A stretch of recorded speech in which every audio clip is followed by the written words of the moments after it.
I think it took me like a good 10 years to make peace with like Lizzie McGuire. It's weird to like play a character that people fall so in love with that doesn't grow up. She stays that age, and then I grew up. Now I'm like obsessed with her, and I like get to join the fandom and be excited like everybody else, even though I like was her. But for a while it was a hard thing to be like changing and evolving, but everywhere I went, like I was this to people.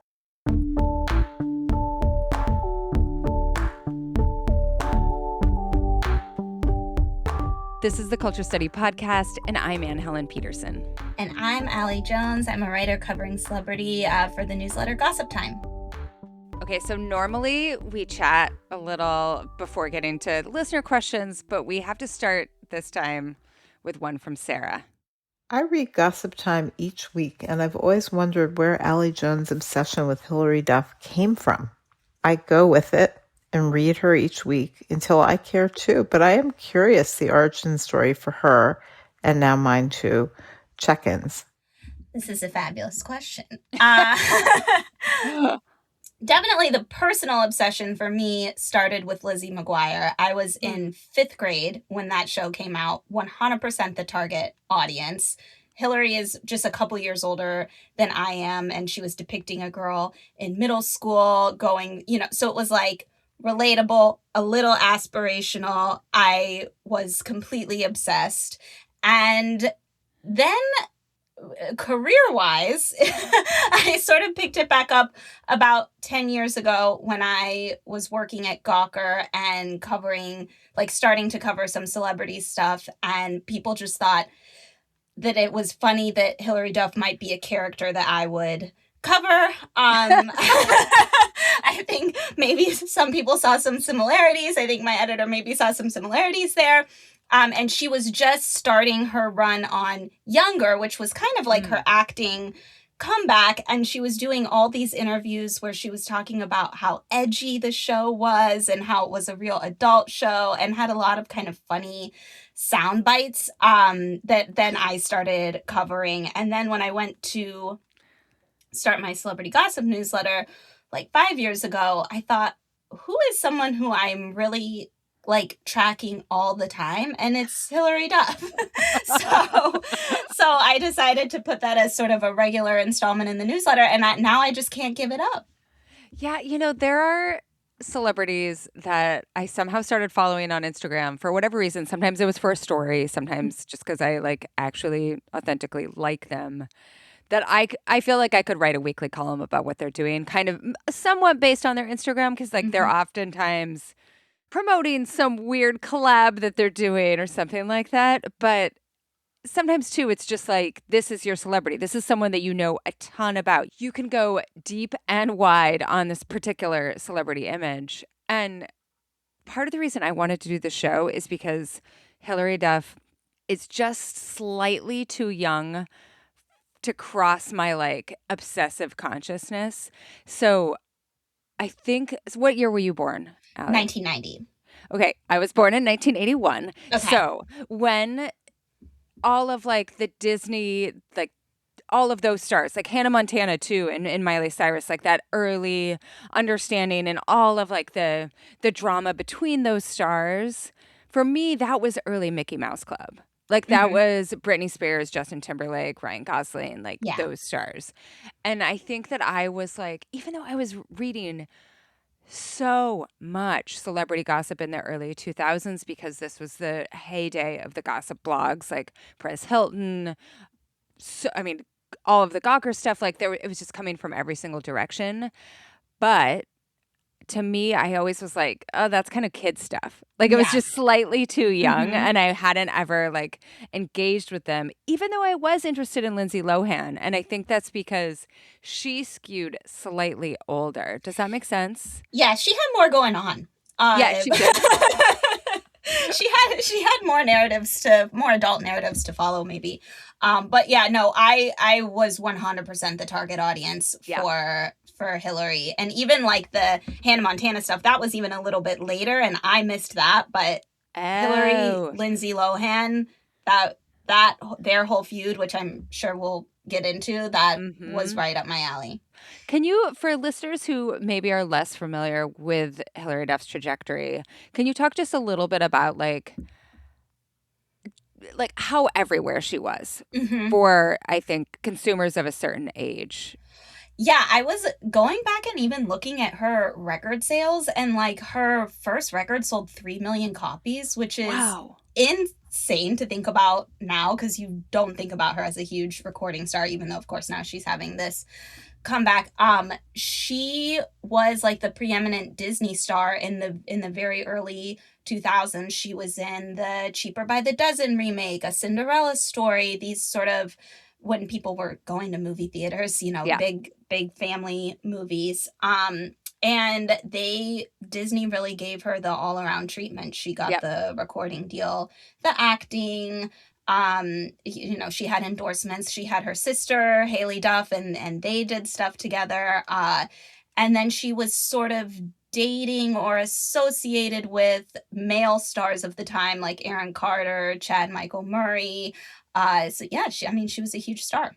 Yeah. Mhm. Let's do this next question. I think we'll get a little bit to it, like the aura of her image. So let's hear this question from Amanda. Hilary Duff. I do not have a question, but I was born in 1992, which I feel like is peak Hilary Duff. You have got to talk about the movie The Cinderella Story and why it is a cinematic masterpiece. Also, why is her music from like 2003 to 2008 just the very perfect soundtrack to the best era of mall culture, when you could go to the mall for hours with friends, walk around, and buy nothing? I'll be re-listening to Most Wanted for the foreseeable future and rewatching Cinderella Story sometime soon too, and I'm interested to hear what Hilary Duff has been up to for the past 15 years. So I love that idea of it as like soundtrack to mall culture. Mhm. And it also reminds me, wait, Melody, didn't you just say that it was like on in the airport Yes. when you were there? I was in LAX 2 days ago and Come Clean was playing. And I also think like, is it Come Clean that's the soundtrack to the Laguna Beach intro? Mhm. Yes. That song and Laguna Beach even was like, I think, you know, as Amanda puts it, like this very best era of like early reality culture Mhm. where you were like, oh my gosh, there's high schoolers that we're following on MTV and they're so like glam and nothing happens. And there is a nostalgia for that understanding of what was going on during that time, even though like, whoa, what a bad time in so many ways.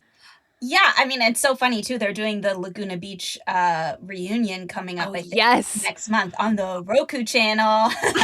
I was hoping that Hillary might be involved with that, but I don't think she is. But no, I mean, the mall culture thing, Hillary Duff had like a line with Limited 2, which I remember like going to Limited 2 Right. and like looking at the Lizzie McGuire stuff. And then she did become associated kind of with Laguna Beach, and that says Abercrombie to me Yeah. all Yeah. over the place, Hollister. And her music is very mall. Like there was nothing super challenging about it. That it wasn't even like just like right down the middle pop.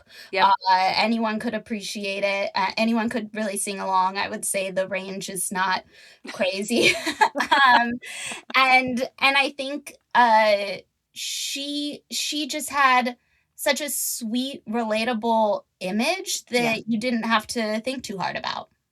How influential do you think her look was for your generation of consumers? I just like I was looking at some of the videos that you shared with me and Melody shared with me, and like the bangs, like there's something and the way that like the part that's kind of like almost zigzag a little bit, you know what I mean?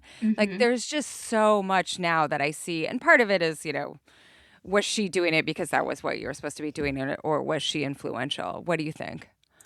Yeah, that's a great question. I'm sure that I was trying. I feel like I can see a picture of her wearing like a dress over jeans on the red carpet and being like, I should do that.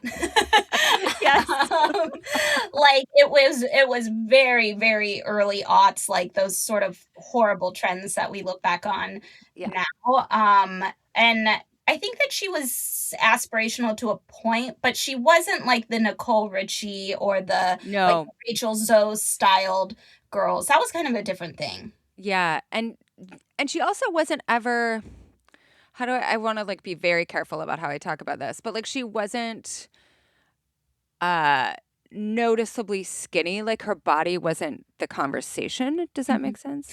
Yeah, and I think, well, I'll complicate that a little bit because she Yeah. did get really skinny at one point, and she Ah. kind of talk about this later. She kind of like she went brunette, and she was dating one of the Madden brother who is now married to Nicole Richie. No. Yes, Joel. that's Joel. Yep. Thank you, Melody.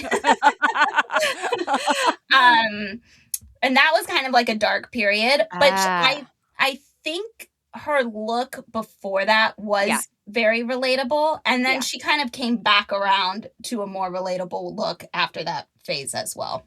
Yeah. How would you describe her image now? Like a cool millennial mom, which is still, so it's like we've grown up with her and now she's mirroring back like who we are still. I think that's why, I mean, I'm a mom now, and like I've listened to all her content about, like, she has done podcasts about her birth stories and like a little bit of her breastfeeding journey, that kind of thing, and I definitely have eaten that up. And she posts her kids a lot, which is controversial for some people, but I think it makes her seem like someone who's just taking care of young kids a lot, which is you know, relatable to a lot of people in their mid-30s, women in their mid-30s. So yeah, I would say it's but she looks great. Like she looks a little bit elevated. She obviously has help, and it's still kind of wholesome, but like in a more grown-up way, I guess. So she has an older kid from her first marriage, correct? To a hockey player. I do remember that being in the gossip pages, like her involvement with the hockey player. And then she now is married to a musician, right? Yeah, he's like a producer, a musician, and he did work on this new album. So I don't know how much of a brainchild he is behind it, but yeah. And they have 3 kids together. Yeah. So she has 4 kids total. Mm-hmm. That's a lot of kids. Yeah, that as someone who just had a second child, I'm like, holy crap, 4 kids, so many kids. But she actually is, to her credit, like she's very open about, like, she'll post her nanny on Instagram, and like she even admits like they have a weekend nanny, like they have help.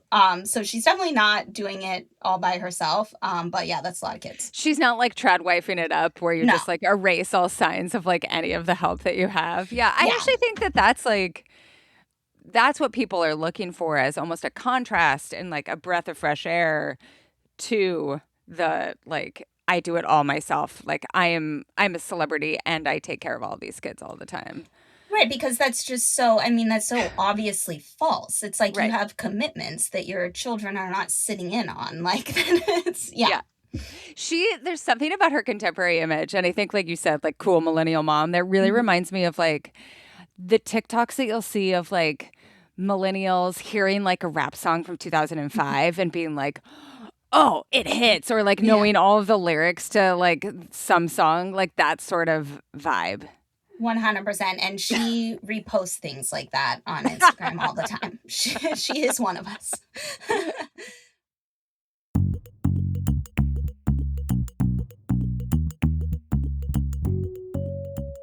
This episode of the Culture Study Podcast is brought to you by Graza, makers of incredibly fresh olive oil and other delicious stuff made with incredibly fresh olive oil. Graza's got everything you need to roast, toast, grill, and garnish with flair and flavor. There's extra virgin olive oil for cooking and dressing. This is my go-to for everyday cooking. There's the Frizzle high heat cooking oil for grilling and frying. I use it for tofu. And brand new olive oil mayos, very exciting, for dipping and spreading. It's top shelf stuff for everyday enjoyment. I just made some of my Rancho Gordo beans. We actually have a thread this week on the Culture Study Podcast. It's all about bean recipes. And I topped them with a little bit of my Graza drizzle. Just elevated the recipe. Graza makes my olive oil of choice. It's top-notch olive oil at an affordable everyday price. It's always fresh, never blended, made from the world's best olives.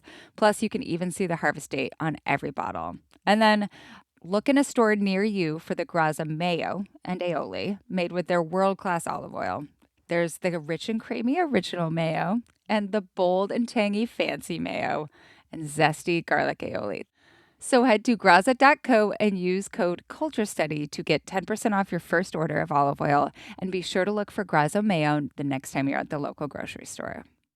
Today's episode is brought to you by Lola Blankets. I just feel like every time we do this ad, I have to come up with new ways of saying how obsessed I am with my blanket. I sleep with it every night.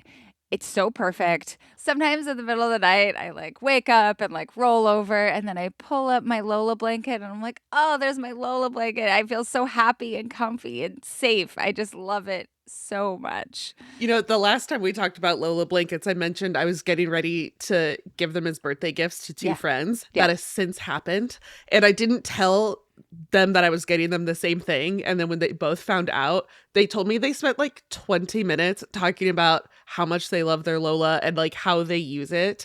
And they both have texted me separately being like, I need you to understand how obsessed I am with this.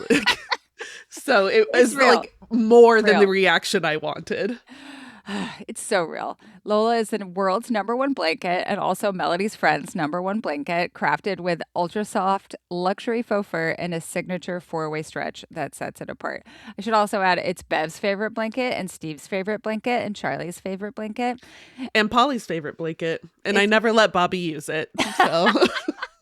It's machine washable, double hemmed for durability. It's really strong, I have to say that, and stays flawless. There's no pilling. There's no shedding.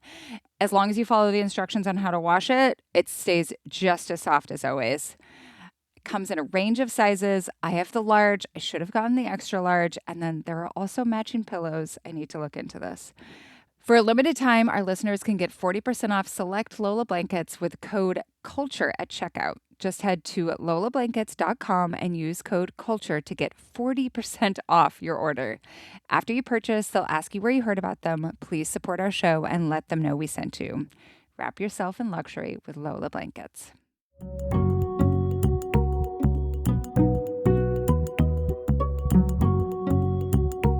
Okay, let's hear 2 questions back to back about why we're talking about her right now. The first one is from Nora, and Melody's going to read it. Why was Hilary Duff gone so long? And also, why did she pick now to come back? Because literally we needed her right now. And the second is from Emily. Why am I so invested in Hilary Duff's comeback when I have never seen a single Lizzie McGuire episode or movie? Is it because her music hits that nostalgia spot in me? Is it because I fell in love with her in Younger, which is so great? Is it because Roommate and Mature are just phenomenal songs? Why do I care so much about someone who otherwise seems like a very milquetoast celebrity? Okay, Melody, I think you take offense to milquetoast, right? Yes. But the question here, is this a comeback? You know, the cover, she was on the cover of Glamour magazine. She's on the back of a motorcycle, I think. And the title, the headline is The Second Coming of Hilary Duff. Mm-hmm. So it's definitely the publicity narrative. But I also know from reading your newsletter that she didn't go anywhere. She hasn't been gone so long. So how do you think of this? I mean, she's definitely consistently worked, almost unlike any other star that she was coming up with. She has always had a job. She was on Younger for 8 years. And then I would say maybe in the last 5 years, a couple projects haven't panned out. I don't know how much we want to attribute COVID to that, but there was a Lizzie McGuire reboot that didn't pan out. She was on the How I Met Your Mother reboot, How I Met Your Father, that also kind of didn't go anywhere. And her brand deals alone, I feel could cover her for the rest of her life. So she's been working. Definitely she hasn't put out music in a decade. So that is a comeback, I guess you could say. But I feel she's never really left the public eye. She's always still has paparazzi. She's always still in, the Stars They're Just Like Us section of Us Weekly, if you want to use that as a heat score. Yes. So, and she's touring for this new album. Yes. That puts her in the public eye, public performance in a way that having brand sponsorships does not necessarily. Yeah, it's definitely a bigger jump. I kind of it's so funny. Like I feel like I've been speaking into a void about Hilary Duff for so long that it's almost I never imagined that we would be in this place where she is now like mainstream 100% famous, like going on tour to the point where I can't even get tickets in the pre-sale. Like it's crazy. You're like, Hilary, I am your biggest fan. If anyone from her team is listening, look me up. I would love to be there. And I'm sure Melody would too. But it's just not what I was expecting her to necessarily do, because I feel like she has had such a full career and she didn't really like need to do this. I was talking to a friend who was talking to someone like in the music business, and their theory is that, which I thought this was really interesting, is that she's doing music now to try to revive some interest in her back catalog to potentially sell it, which a lot of pop stars do. And if that is the goal, she's already been really successful. Like I think her Spotify streams were up like 130% or something when she announced the new album. So if she pulls that off, that would be great. I don't know that she needs the money or needs to do that, but if that's her goal, I think she'll probably do it. And the sales from the tour have been really good too. Yeah. I keep thinking about like, part of the reason we're doing this show, like she's been appearing on like the Drew Barrymore show, on the morning show. She went on Call Her Daddy. Like there is a squarely millennial interest in her that I think people like, it's intersecting with a larger nostalgia for 90s culture, early 2000s culture. Like, I just keep going back to the part of whose question was it? Nora's, where she's like, literally, we need her right now. Like, why does she feel like someone that we want to think about right now? I was thinking about this, and I think she really got a happy ending that a lot of the stars from our youth just simply did not. I mean, Lindsay Lohan is maybe doing better now, but like that was a tough watch, I think, for a lot of women for a while. Without like naming too many other names, I think you can like, you know what I'm talking about. I think she has seemed quote unquote normal and sort of made it out of being a child star relatively unscathed, which she's talked about a little bit now in recent interviews. And I think like she is kind of mirroring back to us like, oh, like this is like a happy life for someone who's successful and like has a family, and I think it makes us feel good to think like, oh, this person that I was like very attached to in youth is like still kind of like me and like doing well.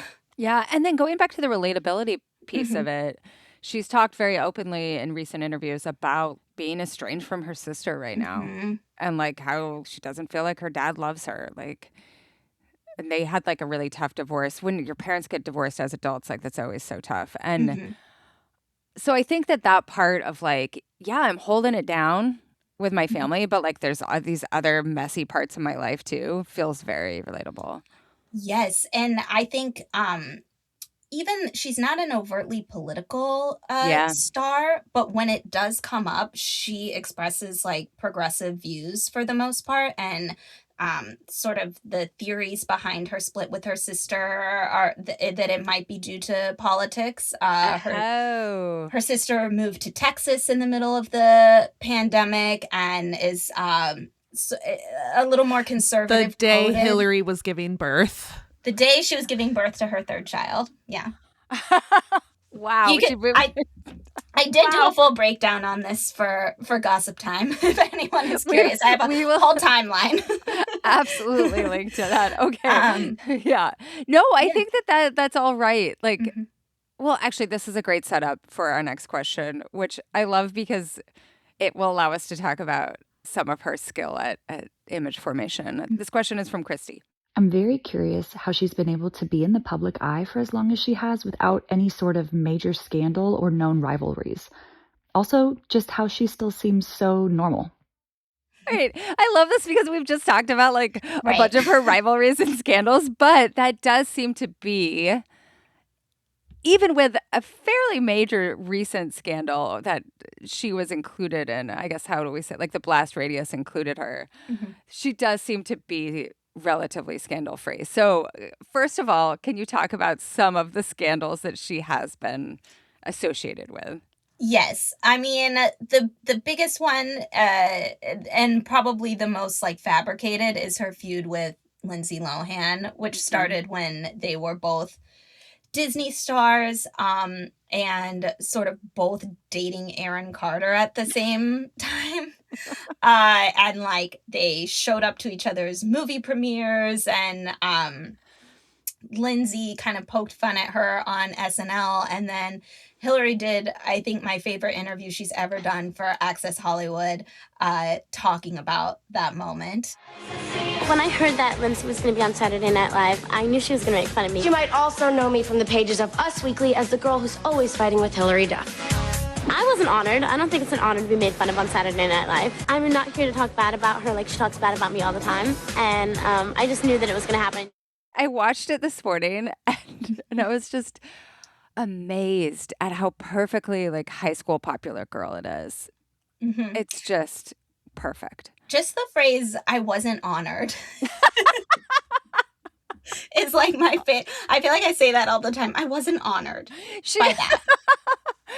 She's so polished. Like, She you really could just is. tell. I mean, my she's a hard worker and has been since childhood, which is its whole own other thing. But she definitely had that feud that was like in the tabloids and and a part of pop culture enough that it made it to SNL.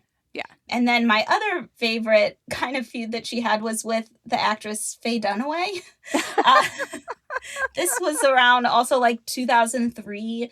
Hilary was announced to be doing a remake of Bonnie and Clyde, which did not happen. And Ms. Dunaway made some comment saying, you know, oh, that's a shame. I think to that effect. And Hilary really went for her then in another interview and kind of went for her looks, which is, you know, not who we think of as Hilary Duff, but that she did do that. I think that my fans that are going to go see the movie don't even know who she is, so, you know, I think it was a little unnecessary, but I might be mad if I look like that now too, so. But that stuff it didn't stick to her, to your point, you know? Yeah. And then the most recent one is about the texting group, the mom group. Some people I know were obsessed with this, and some people I think it has totally flown under their radar. So can you break this down a little bit for us? Yes. I would be in the obsessed camp. Because I knew about, so Hilary Duff, when she was having her like third baby, a bunch of other celebrity and sort of celebrity adjacent moms were also having babies. And she started the quintessential mommy group. If anyone's had like a first baby, you know that experience. You all go to a baby class together and you form a play group and you're in a group. And Mandy Moore was in it. Meghan Trainor, the pop star, was in it. And Ashley Tisdale, another former Disney star, was in it. And I think people stopped paying attention to this because the kids are like 5 now. So it's like they're not babies anymore. The group doesn't even really exist. But Ashley posted on her website a blog basically saying, I broke up with my mommy group. They were mean girls. And people immediately clocked that this is about a group of other celebrities. But I think what's interesting, at least from where I sit, people are really willing to give Hilary the benefit of the doubt. Like, no one was like, oh, Hilary must be the mean girl in this scenario. I don't think anyone thought that. And it's kind of backfired on Ashley, I would say, PR-wise. But no, I've been following every Instagram follow and unfollow and like between all of these women. Yeah, isn't like, at least as I'm remembering from your updates, it seems like the mean girl in this scenario was someone who was like celeb adjacent. Like yes. A cook, yeah, I don't want to defame anyone, but Gabby Dalkin is like a very Instagram famous chef who is close friends with Mandy Moore and Hilary. And she, by kind of like looking at who everyone followed and unfollowed, it became clear that Gabby and Ashley had unfollowed each other and had some kind of issue. I- who's to say what happened? I think in a way it's kind of just more proof of Hilary's relatability, because that kind of stuff does happen in mom groups. Like there is sometimes the odd person out, or someone gets left out and has their feelings hurt, and you're like, it's like this is like a bigger conversation, but I feel like any forced group of adult women is like a weird way to do friendship, because not everyone is going to be on the same level with everyone else, because that's just not how like people work, in my opinion. But I guess people can relate to that. Yeah, no, I totally agree. Our next question is kind of related to this, and it's from JD. How and maybe why did Hilary Duff escape the slut-shaming that Christina Aguilera and Britney Spears got? How purposeful was her more chaste image, or am I just remembering it wrong? Yeah, what do you think about this? I don't remember at all how virginity was incorporated into her image. Yeah, I think, well, she's a little bit younger than Christina and Britney, so they weren't in the same conversation. Like, the Christina and Britney virginity thing went on forever, and she wasn't in that same conversation. But she did talk recently, I believe, on Call Her Daddy about interviewers asking her if she was a virgin. Like, that was still a topic of conversation. It's wild. I think her relationship with Joel Madden also came under some scrutiny because he was much older than she was. I don't know if it would necessarily rise to the level of slut shaming, but it was certainly something that people talked about. And then I would also argue that like the whole narrative around her and Lindsay was pretty standard misogynistic stuff. So I don't think she escaped that, but maybe she wasn't like the main person you think of getting completely dragged to hell. Well, and she also she wasn't ever like performatively religious, was she? She definitely came from like a Christian Texas family, but that wasn't part of her music in the same way maybe like Jessica Simpson. Yeah. I was just thinking about that. Yeah, like so much of the conversation is in some ways prompted by like undertones of an image that are forcing. I never think it's okay to like make this part of like a conversation about someone, but like when you create an image like say Britney Spears's that is so rooted in like a schoolgirl outfit in Hit Me Baby One More Time, like that is going to continue to force the conversation. And I think oftentimes the architects of these images like know exactly what they're doing, and it's not the stars themselves, right? And the stars have to bear the consequences of that like very complicated scrutiny. And I think the way that we used to talk about like teen girl sexuality, we think maybe we've moved beyond, and it like we 100% haven't. No. So it all the more just kind of impresses me that Hilary seems to like let a lot of stuff roll off her back, because I can't imagine that being how you grew up. Yeah.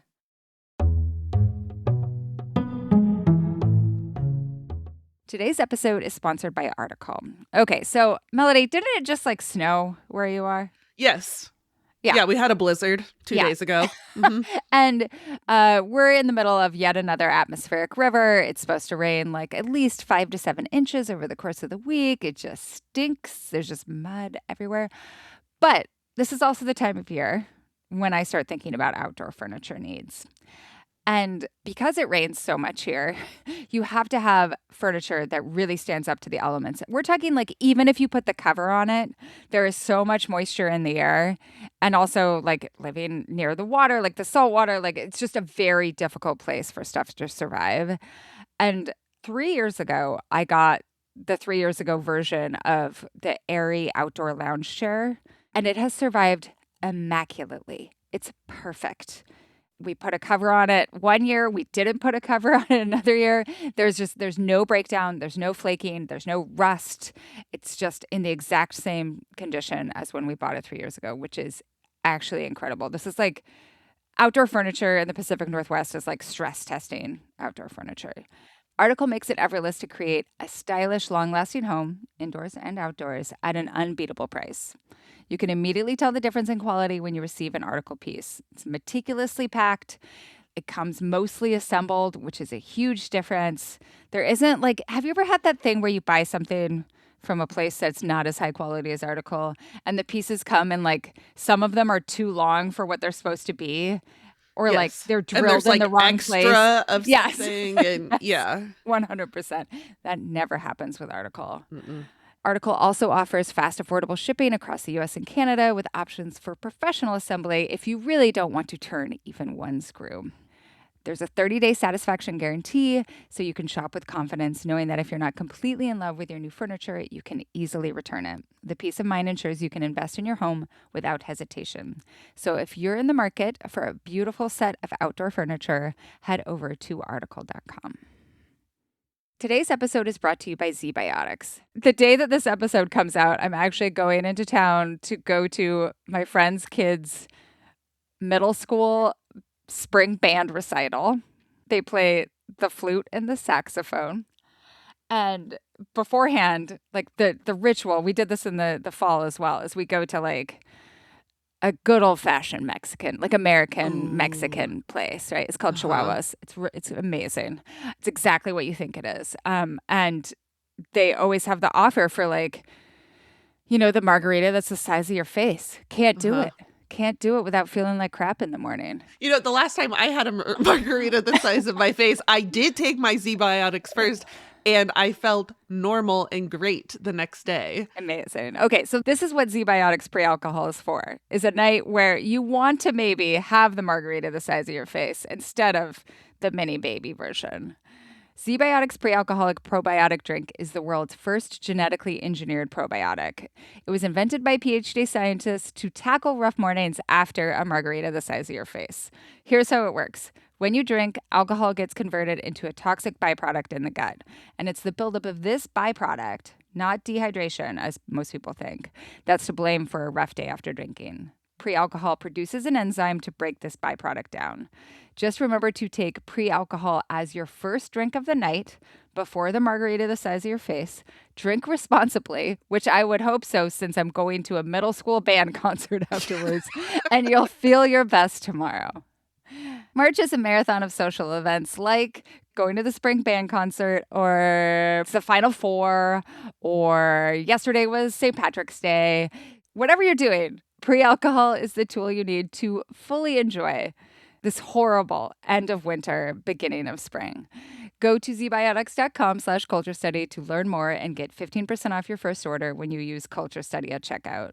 ZBiotics is backed with a 100% money back guarantee, so if you're unsatisfied for any reason, they'll refund your money, no questions asked. Remember to head to zbiotics.com/culture study and use code culture study at checkout for 15% off.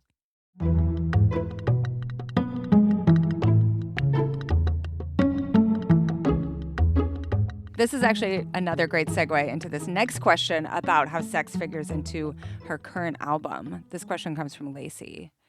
Listening to Hilary Duff's new song, Roommates, I feel like she's trying to emphasize how grown up she is now. She makes pointed references to giving head and sex, yet it all feels super performative. I feel like this is because of her Disney days and how she's always going to be a teen star in people's eyes, and she kind of wants to cement her career and her legacy as an adult with quote-unquote adult music.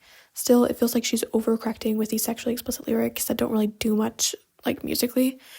Like, do you feel like this is because she wants to be remembered as something other than just Lizzie McGuire, or is this just, like, the music she wants to make now? I think this is so hard, right? Because, like, you see this conversation around Taylor Swift, too. That, like, oh, she's just talking about high school romance all the time. But then when she, like, talks about Travis Kelce's dick, people are like, that's gross, stop it. How do you feel about the new album? You know, she's definitely trying to make adult pop music. She's 38. I think we would find it weirder if she was trying to, like, be Olivia Rodrigo in this moment. Like, it's that, like, that doesn't make sense. She's like a mom of 4. Yeah. She's clearly a sexual being. The lyrics don't bother me. But I can see I mean, I think what you're saying about Taylor is on the money. Like, it's hard to win when people have such a strong image of you in mind. Yeah. And this is so, like, I always think of the historical examples here, like Shirley Temple. That was extremely hard for her to age, even out of being like 6. Yeah. Right. Like, and here, like, she became an ambassador. Like, she was a grown ass, sophisticated woman. And people are like, oh, you're still 6. Or the other really classic example is this woman, Deanna Durbin, who was a huge star in the 1940s. She was a singer, too, like very like 1940s version of Hilary Duff. Only the type of singing that she would do in her movies was like opera singing. Like, she was like, she had this beautiful operatic voice. And no one would let her get older than 16. And either you're stuck in this like always virginal, always vulnerable, always like a kind of gross prepubescent sex object stage, or you have to, I think, like transition into the sex object phase. And that's so difficult too. Like, this is what happened. Like, Elizabeth Taylor managed this through a lot of scandal. Like, she had to endure so much scandal in order for people to understand her as an adult. But then she also was like a vixen, was the only way to get there. Yeah, I think maybe we're just reacting to like, wait a minute, like Hilary kind of like skipped that phase. Like, she was a child star, a teen star, and now she's a mom, and we sort of missed the like Britney, Christina of it all. But I do think it makes sense that she would want to do more adult music and not like teeny bopper music. And yeah, I wonder too how much of this is like moms aren't sexy. Well, sure.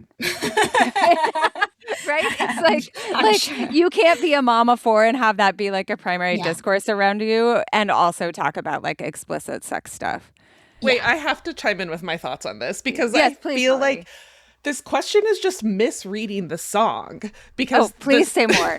The song Roommates is about that feeling of stagnation that can come in a long-term relationship when you're like, well, we just might as well be roommates. And she is singing about that feeling of the early stages of a relationship when, like, you might get freaky in a dive bar and then you go home and you're making so much noise, you wake up the roommates.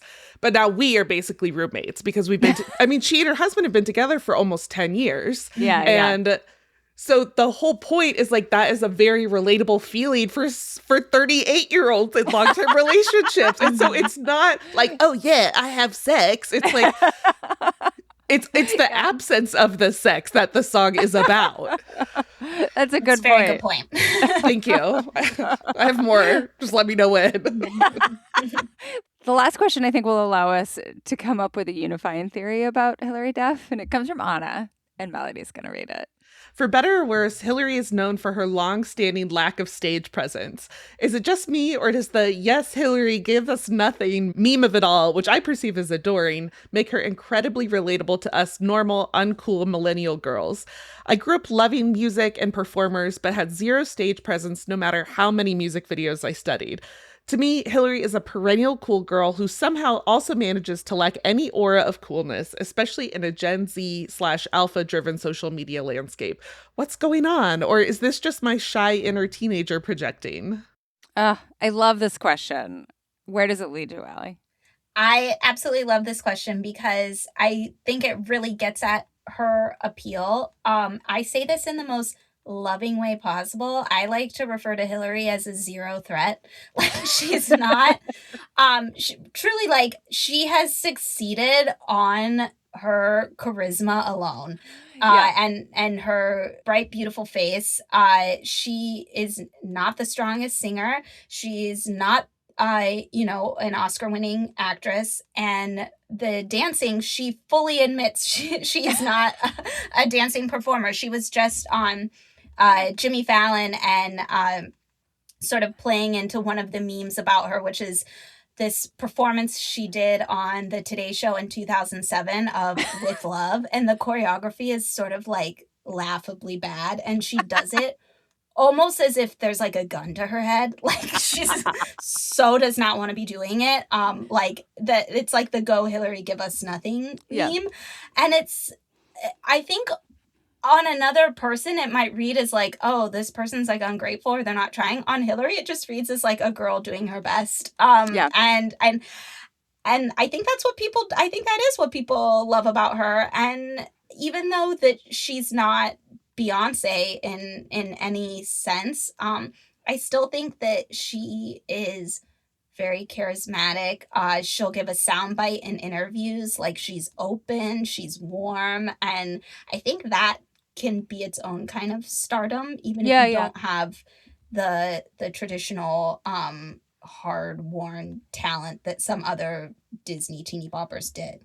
How do you distinguish her from Taylor in your mind? Because I do think that like there is this Taylor is always trying really hard. And Hilary is like what's the phrase that Anna uses here? Like a perennial cool girl who somehow manages to lack any aura of coolness. So she's kind of dorky like Taylor, but she's you don't perceive her trying to overcome that. Yeah, I have talked about this with so many friends because people are really like waking up to her like relatability, like all of these interviews that she's doing now. People are like, she's so charming. Like, I love this. And I think that she is the rare person who, I mean, I don't know her. I wish I personally knew her. I don't.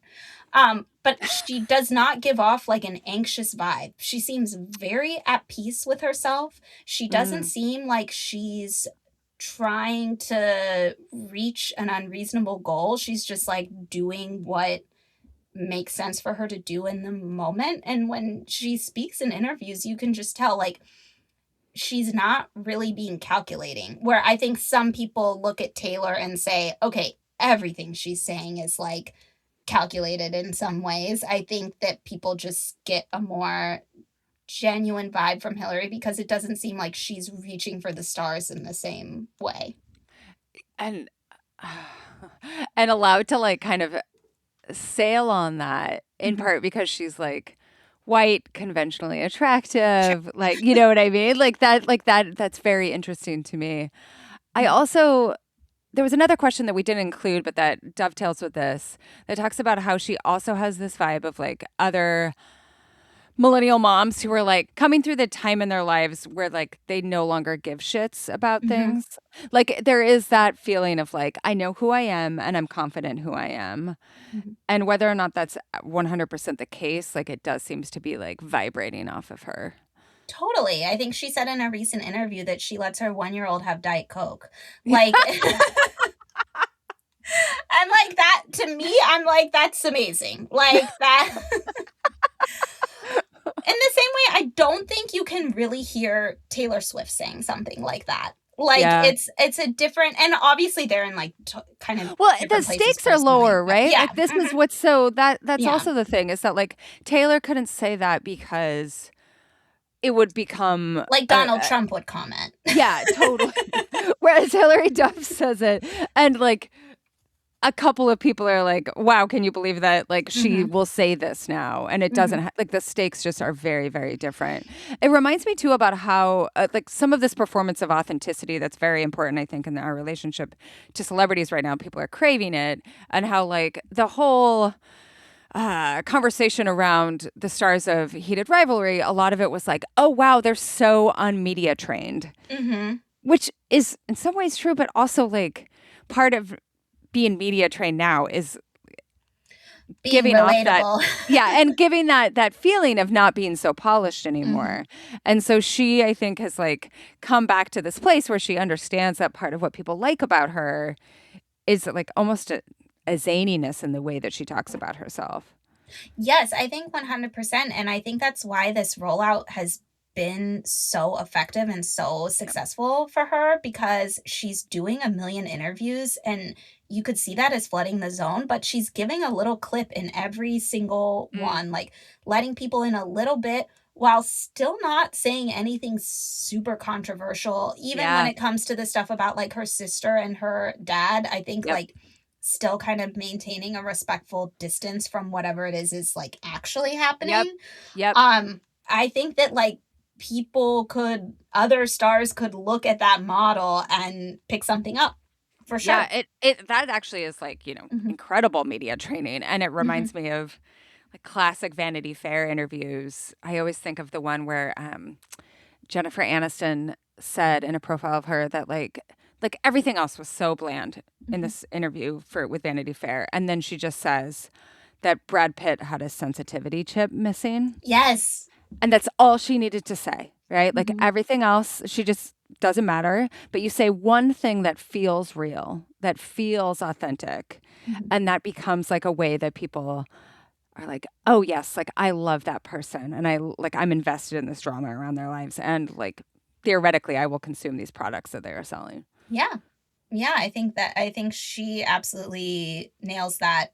And maybe that's just because she's been doing it for so That's long. it. She is a pro. She is such a pro. Where does she go now? It's I as I said before, this is beyond my wildest dreams. Already. Her being in the news this much, it's like before trying to sort of cobble together things that I was going to write about her in the newsletter, was like, oh, like kind of hard. Now I have such a glut of content. It's actually unbelievable to me. I mean, I guess she's going to go on tour. Yeah. I kind of don't think that then she's going to do another album in 2 years. Like, I think she's doing this to do it, and then that'll be done. Yeah. I would love to see her in another, like, middlebrow sitcom. I feel like she really shines in that arena. I think people are still rewatching Younger. Like, people love that show. Yep. I think she just needs the right vehicle.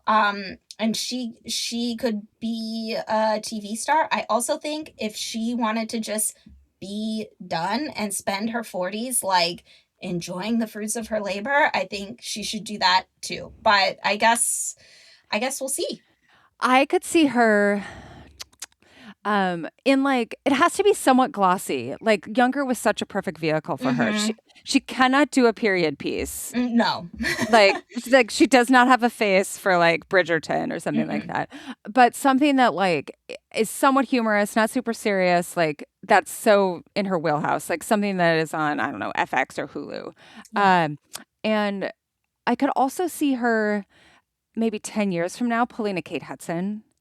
And doing something that like draws on some of these like essential components of her image and also throws people back to like 2004 or something like that, right? Yeah.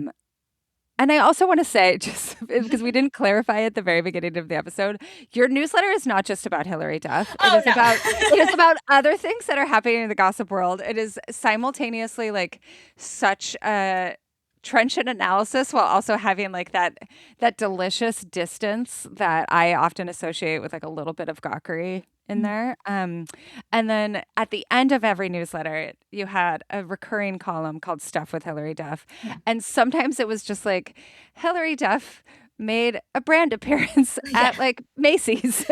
like you were scraping the bottom of the barrel to find some of it.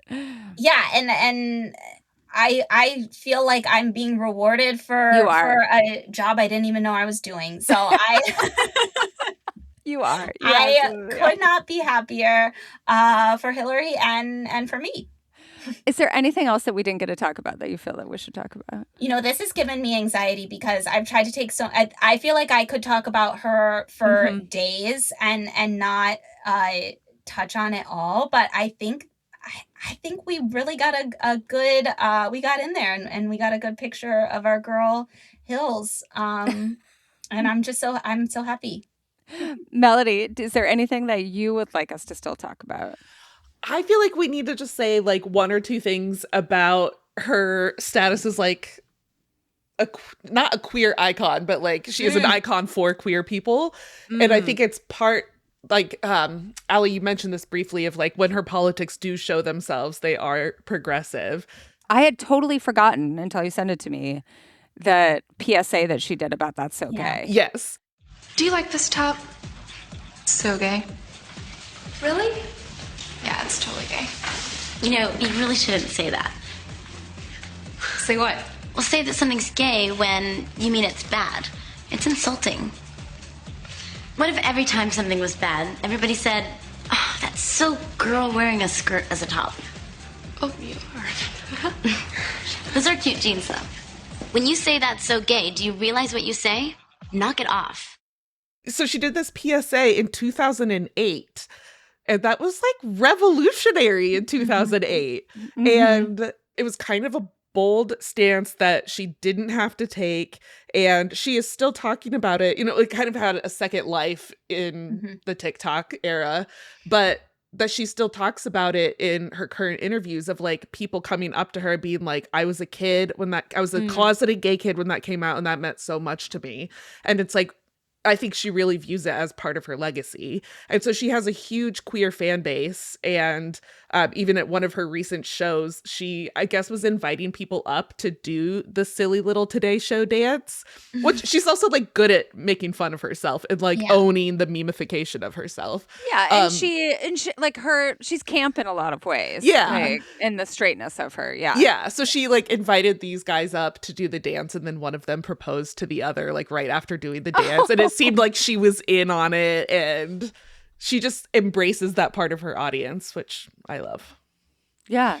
Yeah, I think she's so rarely disappointing to, you know, she's an unproblematic queen. People who want to follow celebrities. Yeah. Oh, except for her and her husband did dress up as the Pilgrims and Indians. This was an old boyfriend, not her current husband. Good. And she did apologize right away. Yeah. So she was the pilgrim. So so the pictures horrible. aren't as bad as you might be imagining. Yes. But no, that was bad. But Yes. but I do think this stuff doesn't stick to her because she was like very genuine, like, oh, I didn't think that through. Like, I'm really sorry. Yeah. And that is more than a lot of stars would ever say about anything. Right. So. Or like they'd pull like a Justin Timberlake, I'm sorry you're offended situation, right? Where she's like, I didn't think it through, and like that was wrong. And that's like, that's what you do, is you just try to be better. Yeah. She doesn't seem like one to double down or dig her heels in. Like even with the Ashley Tisdale drama, I don't think she commented on it directly, but like her husband posted an Instagram story like making fun of it, but it was just sort of like too beneath her for her to even care about it. Oh, that's so great. Well, Melody, you got tickets to the show, didn't you? On StubHub? Yes, I'm going to Red Rocks to see her. Row 12. And you're going with your sister, right? Yes. Does your sister also love her as much as you do? Yes. This has been an ongoing bonding experience between us for a very long time. Oh, that's so nice. I went and looked at my Instagram archives, and I texted Anne that the first time that I texted my sister a picture of Hilary Duff with the caption, "My wife," was 2019. Were you allowed to watch her? Were you allowed to watch the show growing up? Yeah. We watched a lot of Lizzie McGuire, and then I wasn't super into her music other than like it was just everywhere. But then I got back into her because of Younger. And I was just like glad to see her still working. And I think, Allie, you kind of touched on this, is that she has just continually worked, and she knows her lane, but I don't know. Yeah, no, she's just happy to be here. This is an important point, and we touched on this a little bit, but I think there is a lot of sadness watching some of the stars from our era, and also like an understanding, like a complacency, and how like they got fucked up in part by like our consumption of paparazzi and gossip about them. And so it's almost like she fucking lived, you know, like she's out there thriving, and that is a testament to the fact that like celebrities don't have, like, it doesn't all have to go in this direction. And I actually see like this new crop of stars, I think, trying to learn some of the lessons. And also as consumers, I think we have learned some of the lessons as well. I don't know, but well, okay, I'm gonna go listen to the album. My partner Charlie called it like B- Carly Rae Jepsen, but I'm fine with that. Oh, that's tough because her husband did date. And he produced one of Carly Rae's early albums. Yeah, which I felt like such a savant, because when I first heard Mature, I was like, this has Carly Rae vibes, and then I like went down the rabbit hole, and I was like, this is why I do love the way I've heard her talk about the album too, is that she'd been kind of thinking about it for a few years, and she felt like she reached this crossroads where she was either I push myself and I try something creative that's going to challenge me, or I'm just going to be a stay-at-home mom for a while. And her husband was like, if you want to do this, we're going to do this. And she used the phrase like we closed the gates. And we just made this album together. And on the Drew Barrymore show, she got kind of choked up because she was like, I have 4 kids. I kind of take care of everybody. And this experience was really about my husband taking care of me as we made this thing together. And I think B- for Hilary Duff is that is hard. Yes. That is success. You know what? That's that is all success. she's trying for. That is above average. Yeah. That is I listened to it. I fully was just this is going to be mid and I'll like it ironically, but I genuinely like it and cannot stop listening to it. Yeah, Mature is a really good song. Yeah. The other thing though that I'll say just to close this is that is so relatable, I think, for so many women around our age, feeling like I have something creative in me and either I can pursue it, but it's going to take a ton. I'm going to have to focus on me for a second instead of taking care of so many other people. Or I can let it go. And both things can lead to happiness in different ways, right? But it's marvelous to see someone, I think, approaching it as well in this way. And modeling that for a public audience, too. Totally. Allie, where can people find you on the internet if they want to find more of your work? You can look me up Gossip Time on Substack. I'm Allie Riley Jones on Instagram, and I usually post my other stories there. Amazing. Thank you again for taking the time to join us. This is a dream come true. Dream come true for me. Thank you so much for having me. Well, that's my life. Thank you so much for spending time with me. I hope you enjoyed it, because I know I did.